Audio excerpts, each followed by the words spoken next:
আসসালামু আলাইকুম।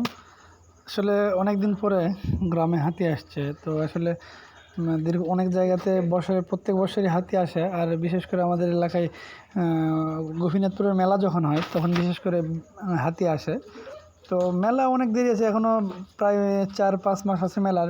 মার্চ মাসে মেলা গোপীনাথপুরে, আমাদের উত্তরবঙ্গের শ্রেষ্ঠ ঐতিহ্যবাহী মেলা গোপীনাথপুর। তো তখন সেখানে অনেক হাতি আসে। তো এখন দেখতেছি তখনও হাতি আসার পরে গ্রামে আসে, গ্রামে এসে তারা গ্রামের মানুষের থেকে চাল নেয় বা টাকা নেয়, নিয়ে যায়। আসলে চাল টাকা সেটা গ্রামের মহিলা মানুষ সবাই দেয়। তো দেওয়ার একটা কারণ আছে, তো সেখানে তারা হাতিও দেখতে পাচ্ছে। তারা গ্রামের মানুষ তো আর কখনো চোখে সরাসরি হাতি দেখতে পায় না। তো যারা যখন সার্কাসে হাতি আসতো, তো যখন যারা সার্কাসে যারা যাইতো তখন সার্কাসে হাতি দেখতো, কিন্তু গ্রামের মানুষ তো আর মহিলা মানুষ যারা আছে তারা তো আর চোখে কখনো হাতি দেখে না। তো সেক্ষেত্রে গ্রামে যখন হাতি নিয়ে আসে, গ্রামের ছেলে মেয়ে বা ছোটো বাচ্চারা সবাই তখন খুশি হয়ে হাতিকে চাল দেয় বা খাবার দেয়, টাকা দেয়।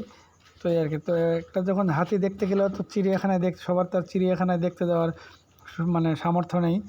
তো যারা কখনো স্বচক্ষে গ্রামের মানুষ যারা দেখে নেয়, তো হাতি নিয়ে আসলে এই সুবিধাটা পায় তারা। হাতিগুলো দেখতে পায় কাছাকাছি থেকে। এই যে গ্রামের মহিলা মানুষের যে বলতেছে দোয়া দেওয়ার জন্য, তো তারা ভয় পাচ্ছে। তো তারপরে হাতি তার মাথায় সুর বুলাই দিচ্ছে, তো হাতি নাকি দোয়া করে দিচ্ছে। তো যাই হোক, যেহেতু বনের পশু,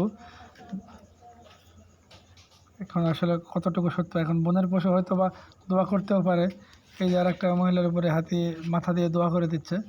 তো ওই যে হাতির উপরে যে মাউথ যেটা আছে, ওই বলতেছে যে একটু দোয়া করে দেওয়ার জন্য। তো সেক্ষেত্রে সে তার উপরে মাথার উপরে এসে একটু সুর বলাই দিচ্ছে।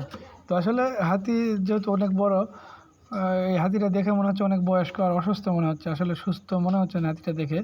সে হাঁটতে খুব কষ্ট হচ্ছে হাতিটার, বয়স্ক হাতি। আর মেলার সময় যখন যে এই হাতিগুলো দিয়ে ব্যবসা বিজনেস করতেছে, বিজনেস করার কারণে হাতিটাকে হয়তো সহজে খাবার দেয় না। যতটুকু এর খাবার দরকার, বডি ওয়েট অনুযায়ী যতটুকু খাবার দরকার, আসলে সেই খাবারটা পায় না। আসলে সেই খাবারটা না পাওয়ার জন্য হাতিটা খুবই দুর্বল হাতি। তো এই যে আমি যতটুকু দেখলাম, এই একটা হাতির পিছনে 6-7 জন লোক আসছে। তো 2 জনে হাতি কন্ট্রোল করতেছে, আর বাদ বাকি লোকগুলো বাইরে আছে। বাইরে দেখে হাতি যে আদায় করতেছে, ওরা ওই জিনিসগুলো কন্ট্রোল করতেছে আর কি। তো যাক, হাতি আসলে গ্রামে অনেক টাকা পয়সা ওঠে। গ্রামের মানুষ বিশেষ করে চাল দেয় সবাই। গ্রামের মহিলার কাছে তো টাকা থাকে না, তো বিশেষ করে চাল দেয় সবাই।